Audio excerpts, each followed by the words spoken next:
Радость есть свойство Абсолюта. Ананда – это качество Абсолюта. Абсолют в человеке проявляется как радость, блаженство, ананда. Но когда наш ум не ясен, запутан, обычно мы ассоциируем радость с каким-то обладанием, чувственными объектами, с тем, что происходит снаружи. Но в конечном счете, проведя небольшой анализ, мы опять же увидим, что радость возникает внутри, как энергетическое переживание в чакрах, в каналах, как некие вибрации вдохновляющие. Вот что у вас возникает, когда вы слышите музыку? Вы не радуетесь акустическим колебаниям, вы не радуетесь тому, как палочки бьют по барабану. Вы радуетесь дрожи, которая охватывает вас, которая идет по спине от кончиков пальцев ног к макушке. Вот этому вы радуетесь. Ваши чакры начинают вибрировать. А барабан, акустика – это просто средство, чтобы вы это пережили. И потом чему вы радуетесь? Вы радуетесь какому-то вдохновению, воодушевлению, которое возникает от энергетических процессов в теле.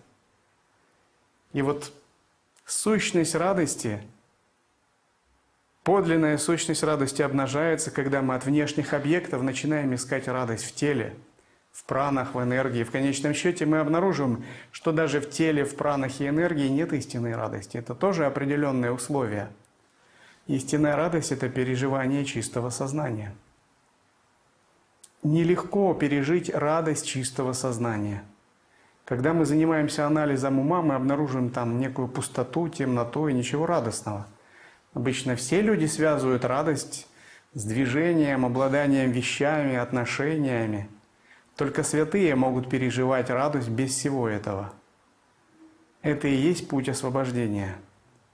Искать радость не в объектах, а радость искать внутри себя, в Боге. Чтобы это обрести, нужно очищать себя, много очищать себя.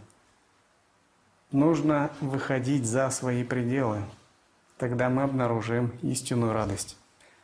Я всегда пребываю в большой радости, независимо, что бы то ни было. В свое время я тоже искал радости во внешнем мире.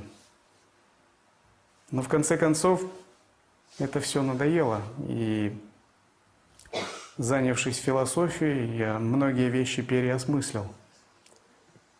И с тех пор я не разочарован ни на секунду, что я перестал искать радости снаружи и ищу радости внутри. Это очень выгодно, надежно, практично и удобно еще, кроме этого.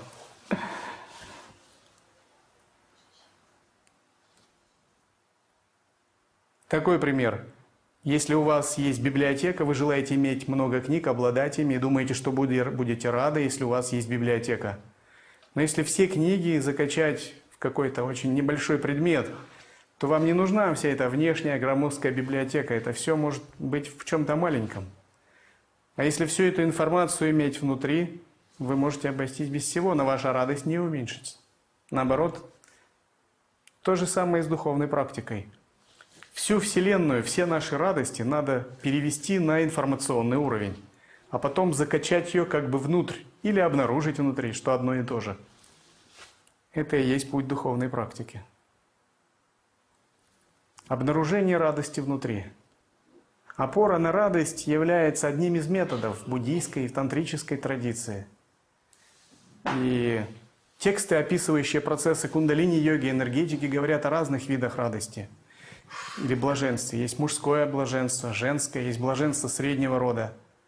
Вы их переживаете, если занимаетесь кундалини-йогой, пранаямой, концентрацией на чакрах. Это процессы, которые происходят в наших каналах и чакрах.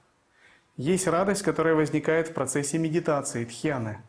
Вот если вы войдете в первое медитативное сосредоточение, первую дхьяну, и примерно 12 минут у вас не будет ни одной мысли, вы переживете радость. Это будет очень такая тихая, внутренний восторг, как будто вы получили давно желаемую вещь.